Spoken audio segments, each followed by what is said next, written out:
Ce soir, le chapitre sport retourne sur une année marquée par des temps forts ici et ailleurs. Entre éclairage et reportage, Adama Anouchkaba nous replonge dans l'essentiel de 2025. Le sport national a été marqué par la victoire de Génération Foot en Coupe du Sénégal. La Ligue professionnelle remportée par l'ASC Jaraaf, encore champion du Sénégal pour la 13e fois de son histoire. En basket, l'AS Ville de Dakar s'offre les trophées de champion et championne du Sénégal. Dakar a également accueilli la 15e édition de l'Open international de golf et les arts martiaux ont eu aussi leur moisson de médailles dans les différentes disciplines. Fatoumata Savané. L'année sportive 2025 aura été particulièrement riche au Sénégal avec des compétitions nationales disputées, des clubs dominants et des évolutions notables dans la gouvernance du sport. En football, l'année a été marquée par la domination de Génération Foot, sacrée championne du Sénégal de Ligue 1. Grâce à une grande régularité et à la qualité de son jeu collectif, le club de Denis Biram Ndao s'est imposé comme la référence du championnat national. Le Jaraaf, autre grand nom du football sénégalais, s'est illustré en Coupe du Sénégal pour un 13e titre. Restant fidèle à son statut de club historique et compétitif sur la scène nationale. En Ligue 2, la course à la montée a tenu toutes ses promesses avec un championnat très disputé qui a permis à son vainqueur, AS Cambérène, d'accéder à l'élite, illustrant ainsi la progression globale du football local. Le basket national, aussi bien chez les filles que chez les garçons, a été animé par la suprématie des clubs de Dakar, notamment l'AS Ville de Dakar, qui a confirmé son leadership dans les compétitions nationales. Le championnat a également servi de cadre à l'émergence de nouveaux talents, renforçant la base du basket sénégalais. Dans les arts martiaux, le Sénégal a accueilli des championnats d'Afrique de karaté. Le tir et le judo ont également été source d'une belle moisson de médailles. Autre discipline en développement, le golf a été mis à l'honneur avec l'Open de Dakar. Cette compétition a contribué à la promotion de la discipline au niveau national et à sa structuration progressive dans le paysage sportif sénégalais. La lutte sénégalaise a une fois de plus capté l'attention du public. Les grandes affiches impliquant Siteu, Franc et Modulo ont rythmé l'année dans les arènes. Sur le plan organisationnel, les actions du CNG sont restées sur la régulation et la professionnalisation de la lutte en attendant l'érection d'une fédération. Enfin, l'année sportive 2025 a été marquée par un fait institutionnel majeur, l'élection à la présidence de la Fédération sénégalaise de football avec un nouveau président. Ce changement à la tête de l'instance dirigeante ouvre une nouvelle phase pour le football national avec des attentes fortes en matière de gouvernance, de développement des compétitions locales et de gestion du football professionnel. Une année sportive 2025 qui reflète le sport sénégalais comme dynamique partagée entre performance, popularité et réforme, confirmant la place du sport dans la vie nationale. Les événements sportifs se sont enchaînés aussi en Afrique et dans le monde du football avec les compétitions U17 et U20 aux mondiaux d'athlétisme en passant par les championnats d'Afrique de basketball. C'est une année sport remplie d'émotions et de surprises, nous dit Kouma Diakhatemar. L'année 2025 fait vibrer l'Afrique au rythme des sensations et des émotions avec le sacre historique du Maroc à la Coupe du Monde des moins de 20 ans. Les Marocains remportent également le CHAN. Chez les moins de 17 ans, encore le Maroc qui gagne la CAN à domicile. Mais au Qatar, il s'arrête en quart de finale de la Coupe du Monde remportée par le Portugal pour la première fois de son histoire. Autre exploit, celui réalisé par l'Afrique du Sud au Caire. Les Bafana Bafana sont champions d'Afrique U20. Des titres, mais aussi des distinctions. Achraf Hakimi, défenseur marocain du Paris Saint-Germain, est élu meilleur joueur africain de l'année. Son coéquipier Ousmane Dembélé s'adjuge le Ballon d'Or France Football. Sur le sable, et de 7 pour le Brésil qui confirme sa suprématie. La Seleção est vainqueur de la première édition de la Coupe du Monde organisée en Afrique, aux Seychelles. Sur le parquet, le Nigeria brille à l'afrobasket féminin en décrochant son 5e titre face au Mali. Le Mali, justement, qui perd la finale chez les hommes devant le pays organisateur, l'Angola, sacré pour la 12e fois. Le championnat du monde de handball se termine par une victoire finale de la Norvège qui s'offre un 5e titre aux dépens de l'Allemagne. Le Botswana s'illustre de fort belle manière au championnat du monde. Son relais 4x400 s'empare de l'or. Et son athlète Boussang Koleng Kebinat-Chipi triomphe aux 400 mètres avec un chrono de 43 secondes 53. Il signe la meilleure performance de l'année. Aux mondiaux de natation, le Sud-Africain Peter Coetzee est le nouveau roi du 100 mètres d'eau.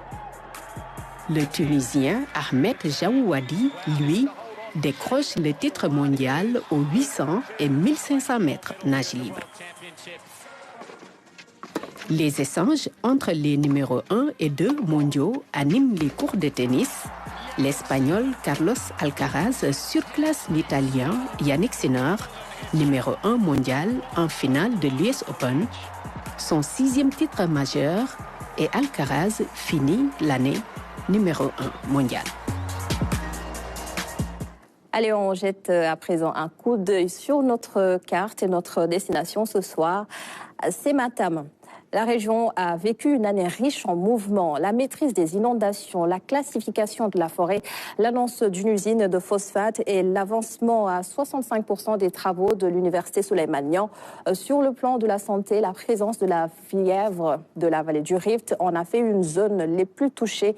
Les précisions de notre correspondant Mansour Dieng. 2025 s'achève à Matam sous le signe de la résilience. Malgré les crues du fleuve Sénégal, des ouvrages de protection comme ceux érigés à Tchilogne ont permis de soulager les populations. Les localités situées dans le Dandemayo, par contre, à l'image de Orefondé, Djordivol ou Dembankane, elles, ont été coupées du reste du monde. Ainsi, l'État compte renforcer les moyens de prévision et de surveillance des inondations afin d'affiner l'alerte précoce sur les événements pluvieux et sur le débordement du fleuve Sénégal. Sur le plan agricole, la saison sèche a tenu ses promesses.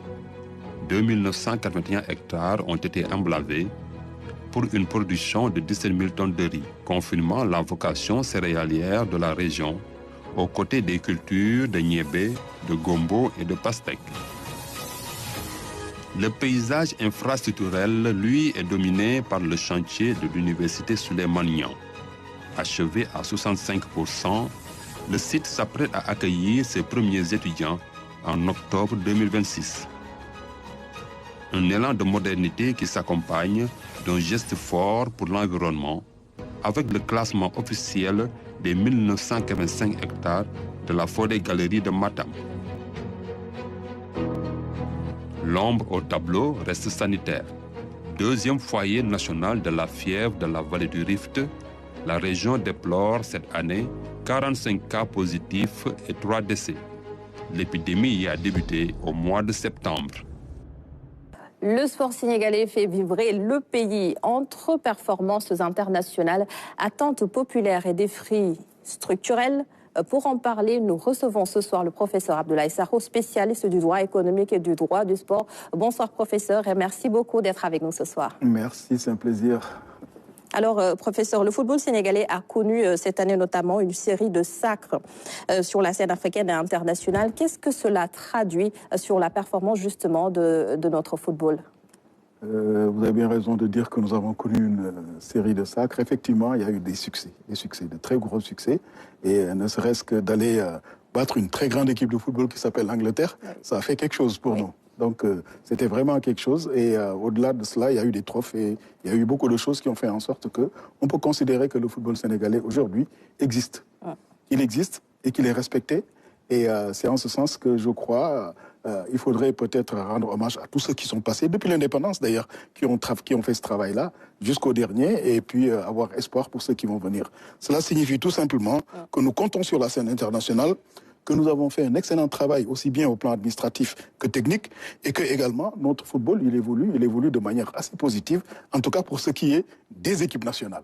Le problème, c'est peut-être au niveau local et on va peut-être avoir l'occasion d'en parler un tout petit peu. Absolument. Et ces performances n'ont pas seulement été notées dans le football, il y a également le basket, l'athlétisme ou encore les arts martiaux. Mais est-ce que l'on accorde suffisamment d'intérêt et de moyens à ces autres disciplines ? Oui, là également, je vous dirais que vous avez raison de vous poser ces questions. Oui, on est un peu trop football et ce n'est pas quelque chose qui est spécifique au Sénégal. Parce que ce que je constate, c'est que dans tous les pays au monde, le football, parce qu'on dit que c'est peut-être très populaire, c'est peut-être beaucoup plus agréable à regarder, mais surtout, c'est parce qu'aujourd'hui, c'est devenu une économie dans laquelle les investisseurs foncent direct. Les investisseurs et vous les télévisions. D'ailleurs, c'est vous les télévisions qui faisaient en sorte qu'aujourd'hui, le football a ce qu'il a comme spectacle. Alors, du coup, les autres disciplines ont quelques difficultés, surtout en Afrique. Pas dans les autres pays, notamment les pays européens. Il y a des sports que nous ne connaissons pas bien, que nous regardons à la télévision, comme les sports mécaniques. La Formule 1, les courses automobiles, les courses moto, je peux dire le basket aux États-Unis. Nous ne les connaissons pas très bien, mais en réalité, dans ces sports, il y a beaucoup d'investisseurs. Et ce sont des fonds d'investissement qui y vont. Par contre, les sports, comme vous le dites, l'athlétisme, le basket, la natation, le judo, sont beaucoup plus des sports d'éducation, des sports scolaires, que des sports de spectacle comme le football aujourd'hui ou le basket aux États-Unis. Alors du coup, je crois qu'il ne faut pas trop en vouloir aux Sénégalais et à l'État sénégalais de ne pas trop investir là-dessus du point de vue moyen, mais quand même, les talents sont là et les talents existent au Sénégal. Et justement, comment faire pour éviter que tout cet investissement ne soit injecté dans le sport seulement ? Oui, ça, c'est l'État d'abord dans un premier temps, parce que les talents existent partout. Il y a des talents au basket, il y a des talents à la natation, mais on se rend compte que dans notre pays, on est beaucoup plus football. Mais il appartient à l'État, peut-être par sa politique sportive, de donner les orientations et de dire, écoutez, moi, cette année, je vais m'organiser pour qu'au-delà du football, je choisisse une discipline, et cette discipline sera peut-être celle sur laquelle on va beaucoup plus mettre de l'accent, on va beaucoup plus mettre de moyens. Je ne sais pas si vous avez vu, la Jamaïque, à un moment donné, a utilisé l'athlétisme pour s'en sortir. C'est un petit pays comme nous, la Jamaïque. Et nous, on a la lutte traditionnelle aussi. Par exemple. Il ne faut pas l'oublier non plus. C'est pour ça que quand je dis l'État, quand l'État doit faire quelque chose, chez nous, la lutte, elle est devenue un spectacle. Et vous y allez, vous, les télévisions. Les annonceurs y vont, parce que c'est un spectacle. Mais est-ce que ça suscite toujours le même engouement ? Actuellement, non. Je ne crois pas, parce qu'il y a eu peut-être des dérives, notamment de violence, un certain nombre de choses qui ont fait de telle sorte qu'il y a une sorte de désengagement du public vis-à-vis de cela. Et peut-être aussi qu'il manque de très grands champions. Parce que nous, quand on était gamins, il y avait de très très grands champions et ils régnaient pendant très longtemps. Mais aujourd'hui, je crois qu'il y a quelque chose à faire pour redonner à la lutte son engouement d'antan. C'est ça. Alors, les infrastructures sportives et la formation des jeunes surtout restent une priorité pour l'État du Sénégal. Mais est-ce que l'on dispose aujourd'hui de suffisamment de bases pour préparer nos futurs champions ? Très bonne chose que l'État du Sénégal mise sur les jeunes et sur les infrastructures. Pour le développement de sportifs et de talents, je crois que c'est indispensable. Si vous regardez, nous, quand on était gamins, c'est dans les endroits où il y avait des petits espaces de jeu que l'on retrouvait les meilleurs dans les disciplines. Pourquoi Bob a marché au basket? Parce qu'il y avait le centre de Bob. Pourquoi du côté de Castor, Dieuppeul et tout ça, il y a eu de grands champions? Parce qu'il y avait le terrain de football de Castor. Donc les infrastructures sont liées avec la production de champions. Et de ce point de vue, que l'État du Sénégal accepte aujourd'hui et se dise je vais investir dans les infrastructures, ça nous aidera parce que les talents, c'est inné. C'est le bon Dieu qui les donne, c'est pas nous. Donc, mais il faut les entretenir. Et ces talents-là, les entretenir, ça veut dire que vous allez pouvoir être un jour comme un Messi dans le football. Il est très talentueux, mais il a travaillé. Sadio Mané, il est très talentueux, mais il a travaillé. Par contre, si vous avez un talent et qu'il n'y a pas d'endroit où s'exprimer, il n'y a pas de terrain d'infrastructure, de terrain de basket, de terrain de foot, de piscine, ça ne marchera jamais. Et c'est une des raisons pour lesquelles, moi, je crois qu'il faut encourager l'État à aller dans ce sens-là. C'est ça. En parlant de Messi, justement, quel est l'événement sportif international qui vous a le plus marqué durant cette année 2025 ? Moi, je suis très footeux. Je suis désolé de le dire, mais je suis très footeux. Et j'ai beaucoup apprécié, j'allais dire, la Ligue des Champions, qui est devenue un spectacle, j'allais dire, planétaire. Et c'est la preuve, et ce qui montre qu'aujourd'hui, le football et le sport, de manière globale, est devenu un spectacle.